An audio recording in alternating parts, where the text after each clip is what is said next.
We are back again for episode 30 of What Did AI Say? At Vicky L-4AI on YouTube.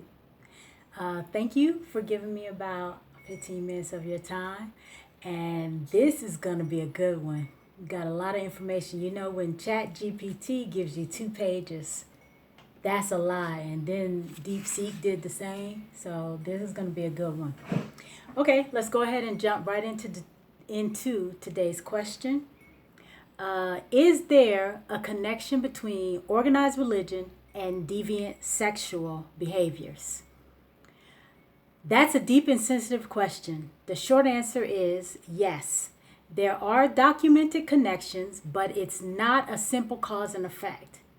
The relationship between organized religion and deviant sexual behavior is complex, shared by psychological culture and power structures. Here are the main ways scholars and psychologists have examined it. 1. Suppression and repression. Many religions place strict prohibitions on sexuality, outside marriage, against homosexuality, masturbation, and contraception. That one I definitely don't get. Strong repression can create psychological conflict. When natural desires are denied or stigmatized, they may resurface in hidden, unhealthy, or distorted ways. Let's read that again. Strong repression can create psychological conflict. When natural desires are denied or stigmatized, they may resurface in hidden, unhealthy, or distorted ways. Research in psychology, example Freud's repression theory, modern studies on sexual guilt, suggest that high levels of sexual shame are correlated with secretive or compulsive sexual behaviors. And I believe that right there is what creates self-hate. And self-hate is what's killing us. Okay, number 2, authority and power abuse.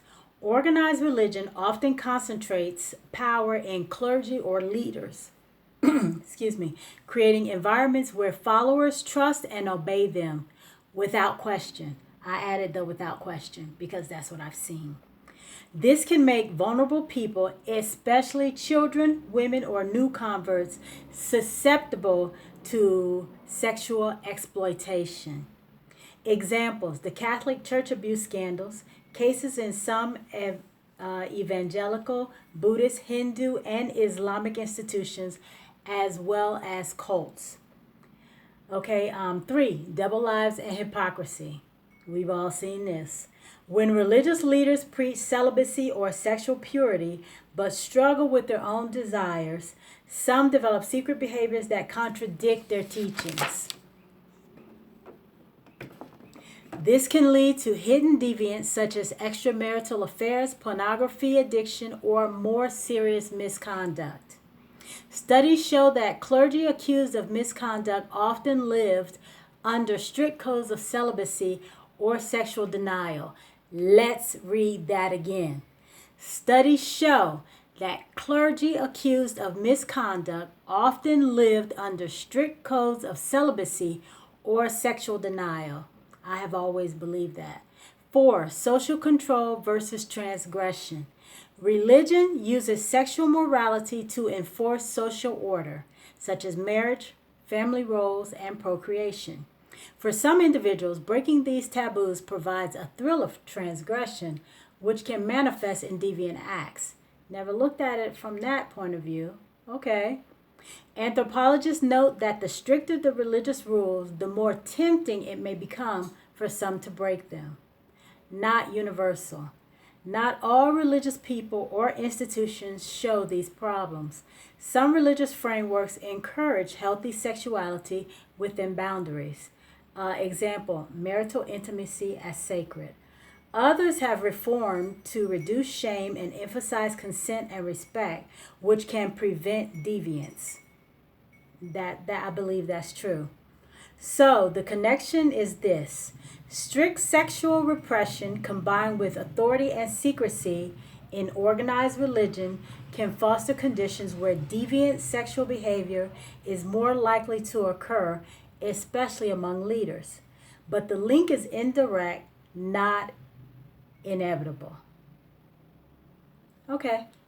Now, ChatGPT does ask if you want to take a deeper dive. So, if this is a subject that interests you, you can go deeper into, what other studies have said, and on and on. Okay, let's go ahead and look at Deepseek, and it has a great deal of information, so we got to get through this quickly. Just a reminder of the question. Is there a connection between organized religion and deviant sexual behaviors? The relationship between organized religion and what is termed deviant sexual behavior, defined here as behaviors violating specific religious norms, such as premarital sex, non-procreative acts, or paraphilias, is complex and multifaceted. Research indicates that organized religion significantly influences sexual behavior through normative frameworks, psychological mechanisms, and social controls, but with paradoxical outcomes in some cases.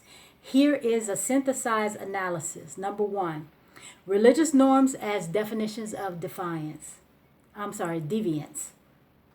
Religious norms as definitions of deviance. Organized religions, particularly Abrahamic traditions, such as Christianity, Islam, Judaism, explicitly define deviant sexuality by promoting marital, procreative heterosexuality as the ideal. For example, Christianity historically condemns non-procreative acts such as masturbation, oral, anal sex as sodomy or fornication, rooted in teachings from Paul the Apostle and early church fathers like Augustine.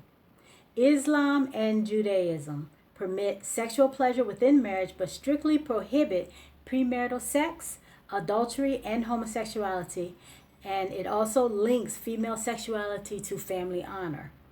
Baha'i faith exclusively allows heterosexual marital sex, prohibiting same-sex relationships.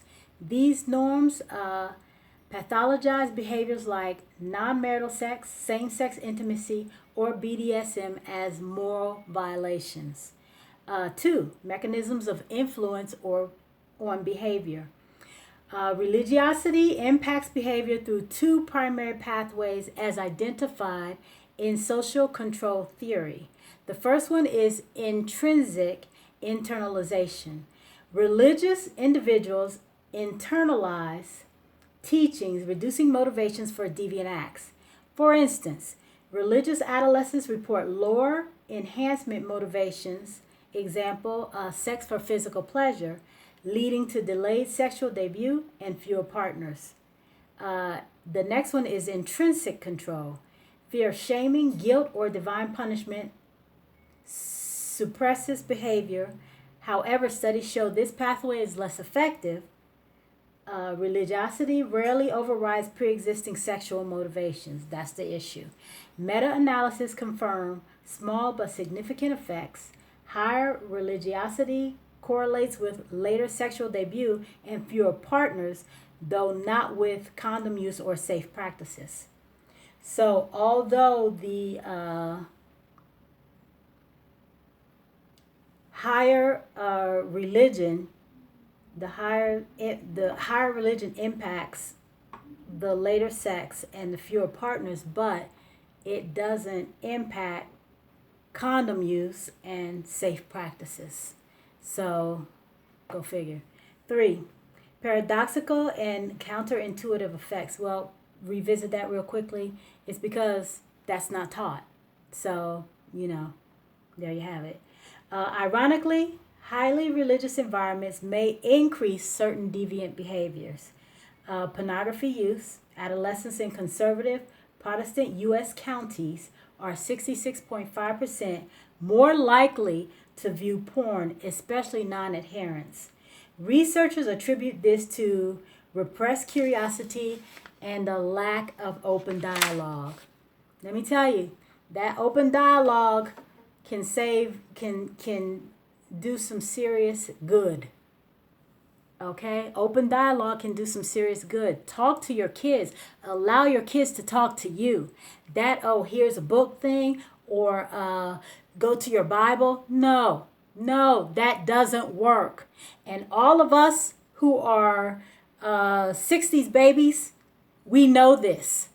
So hopefully we've chosen a different route as to how we've taught our children. Hopefully. Okay, BDSM arousal. Religious individuals report lower arousal to sadism and masochism, partly due to sex guilt.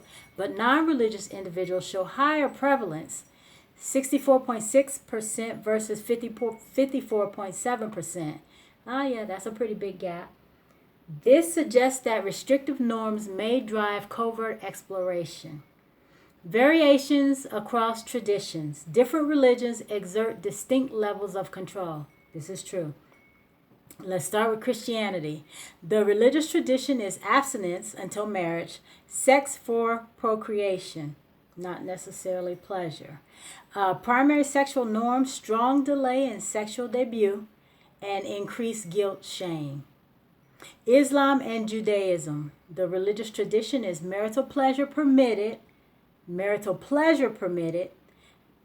they also link female virginity to honor. The primary sexual norm, moderate reduction in premarital sex, emphasis on marital compliance. Non-affiliated, non-religious. The religious tradition, there isn't one. No prescribed norms. Primary sexual norms, higher BDSM interests, more sexual partners. Okay? Makes sense. Number 5, psychological and social mechanisms. Guilt and shame. Religious context amplifies sex guilt, distress over violating norms, reducing pleasure-focused acts, but increasing anxiety. This whole guilt and shame thing creates the self-hate. We have got to get out of that. Okay, and that's just my personal opinion, but again, it's what I've experienced in my own life. Okay, resource limitations. Conservative religious areas often underinvest in sex education, leading to covert risk-taking. Example, unprotected sex. This is so true. Internal conflict. When personal desires clash with teachings. For example, the LGBTQ plus identity. Outcomes include mental health strain or rejection of religion altogether. So, number 6, or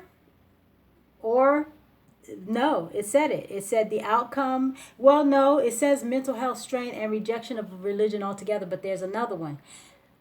Living a secret life, which is what we're seeing now.